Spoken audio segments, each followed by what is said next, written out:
네, 60갑자 일주론 오늘은 갑인순의 첫 번째 갑인일주 한번 해보겠습니다.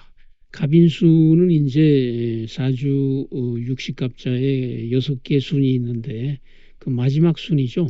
갑인, 을묘, 병진, 정사, 무오기미, 경신, 신유, 임술, 계해. 그 간요지동 일주들이 많이 있죠. 음. 이 갑인을 옛날 사람들이 갑인이라는 간지를 뭐라 그랬냐면은 청산대호다 그랬어요. 푸른 산에 큰 호랑이, 그 다음에 허대 실소, 허한 게 크고 실속은 적다 이 말이죠. 고루거각이다.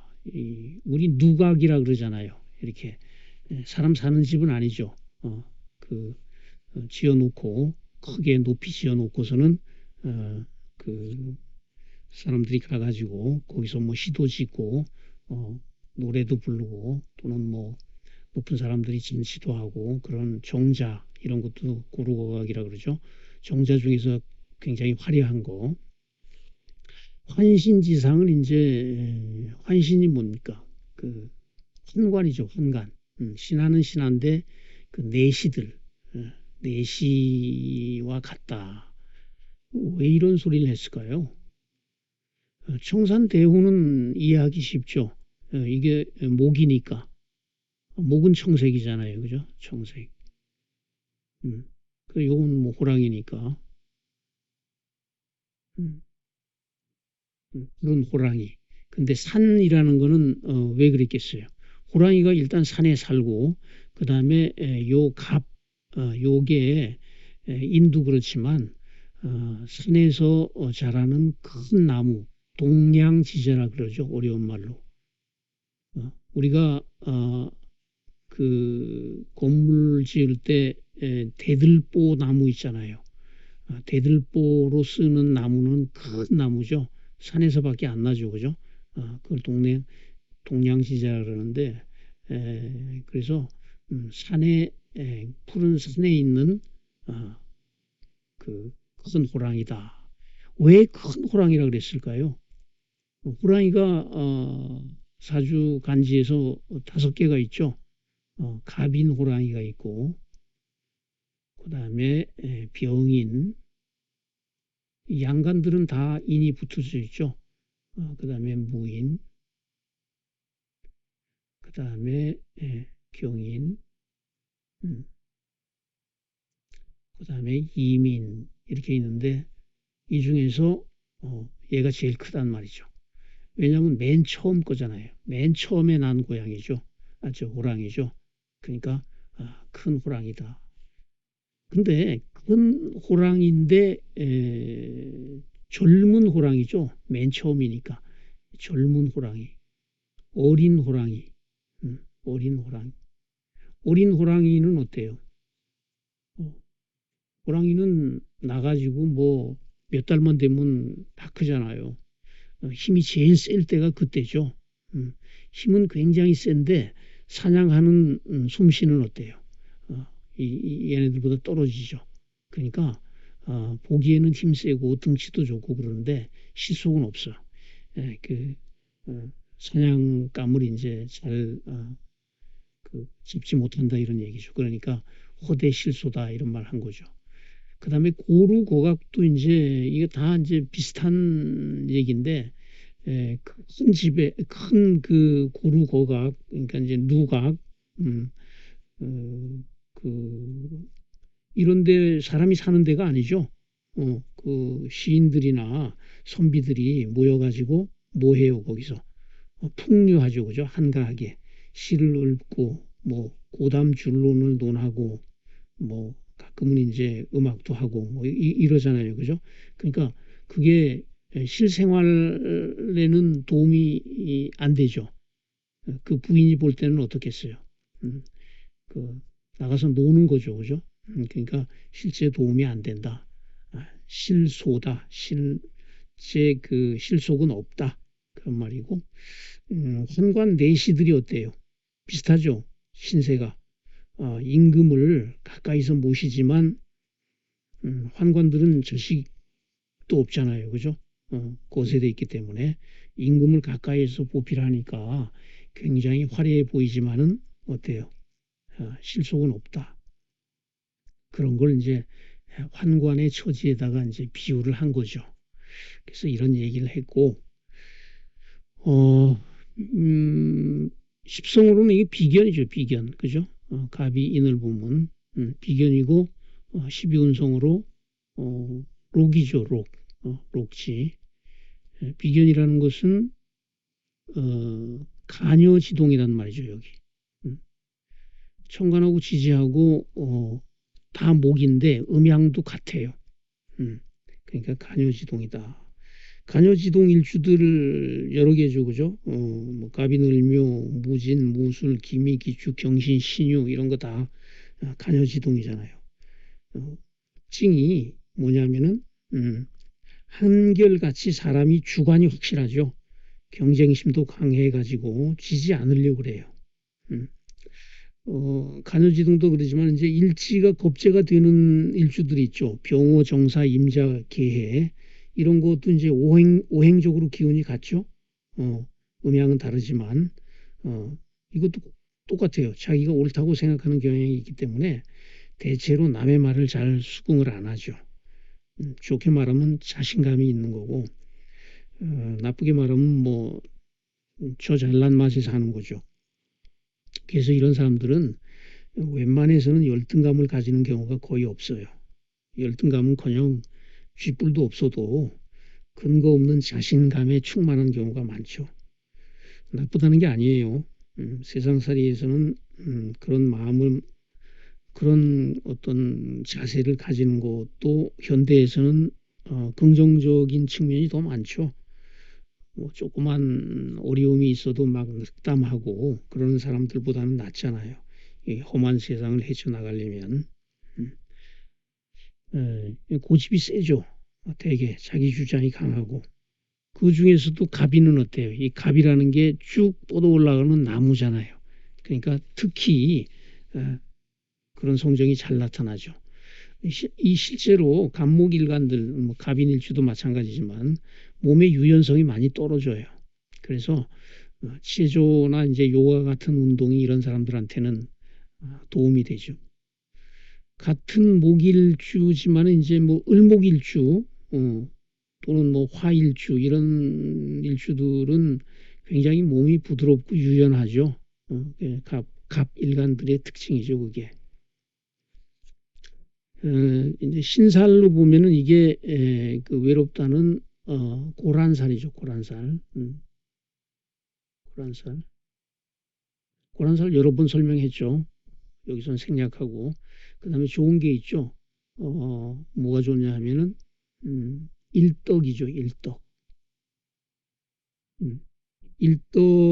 일덕이라는 이 신살은 굉장히 좋은 거죠. 뭐냐면은 사람의 성품이 착하고 자비로움이 있고 평생 복록이 마르지 않는다 이렇게 돼 있죠, 책에. 그래서 이게 뭐냐 하면은 갑인,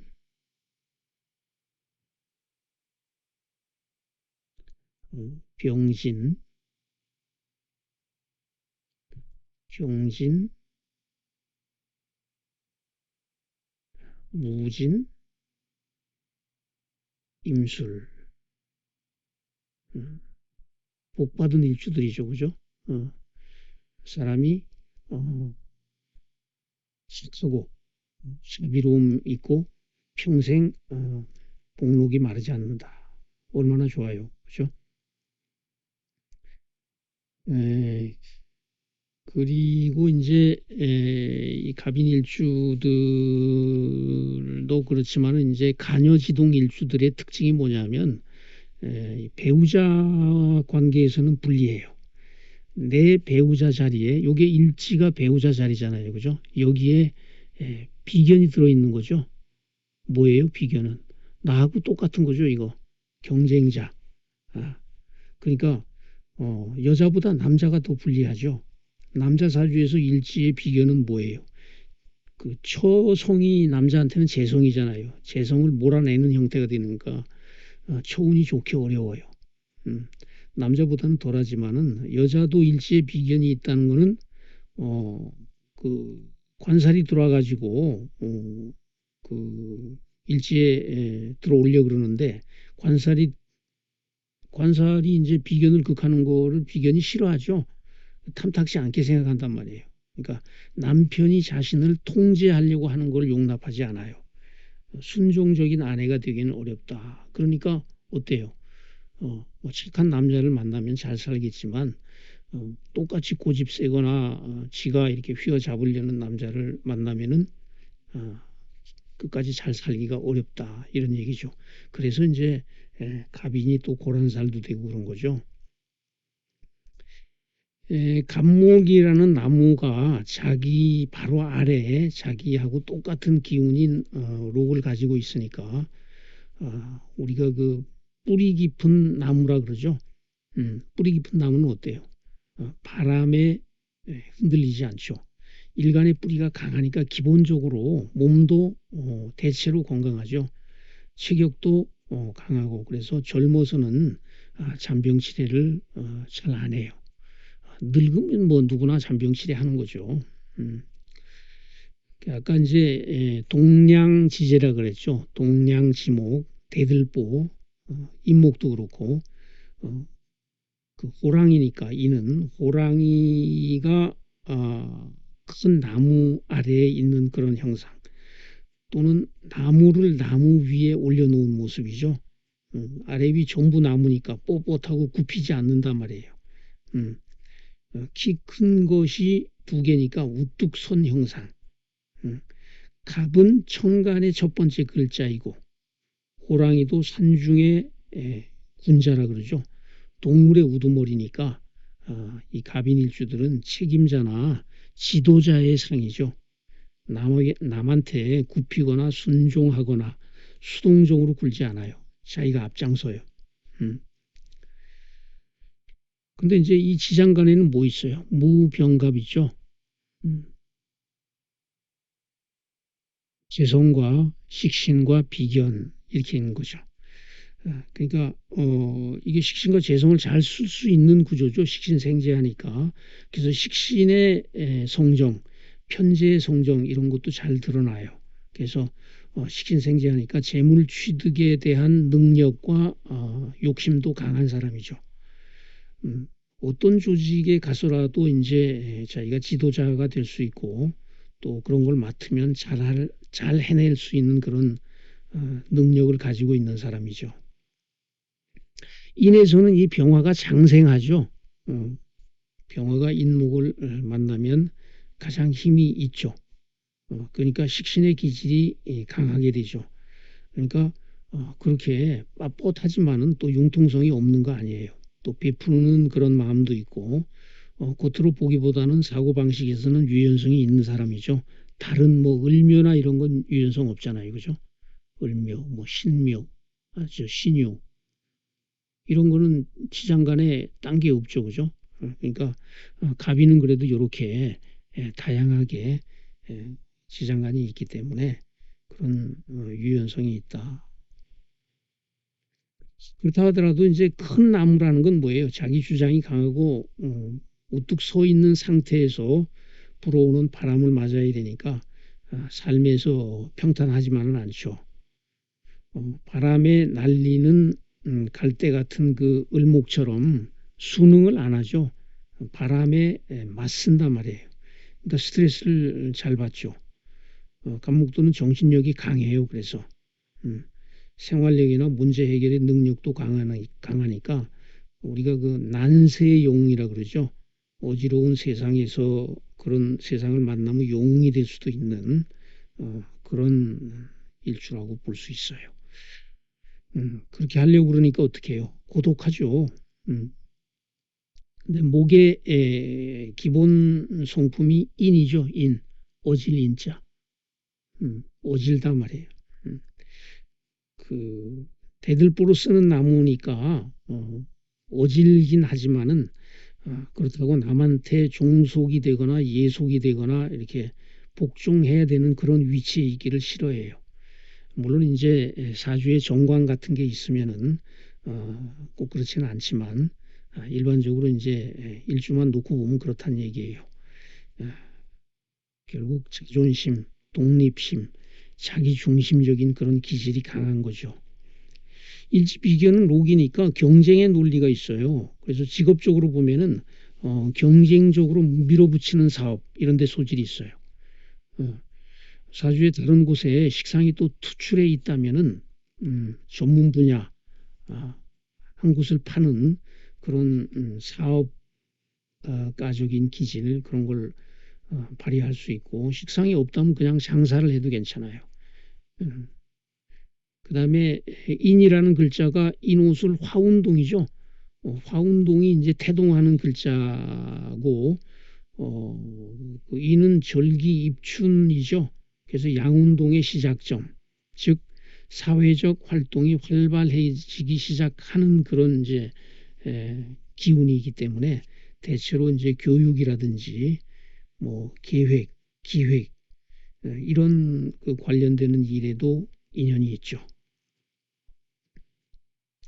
근데 이 지장간에 요 비견하고 음, 그 식신, 재성이 서로 그 작용을 해가지고 식신생재하는 구조는 좋죠. 일간이 힘이 있으니까 사업을 해도 힘이 딸리질 않는단 말이에요. 그죠? 비견이 있으니까. 음. 그래서 이제 그 화를 쓰는 일에도 인연이 깊어요. 식상의 장생지니까. 그래서 화기운이 되는 직업이 뭐냐면 우리가 전기, 전자, 그다음에 문화, 문명지상이라 그러죠. 화를 그런 거하고 관련되는 직업도 이제 알맞죠. 그다음에 재성이 토니까 부동산과 관련된 업종.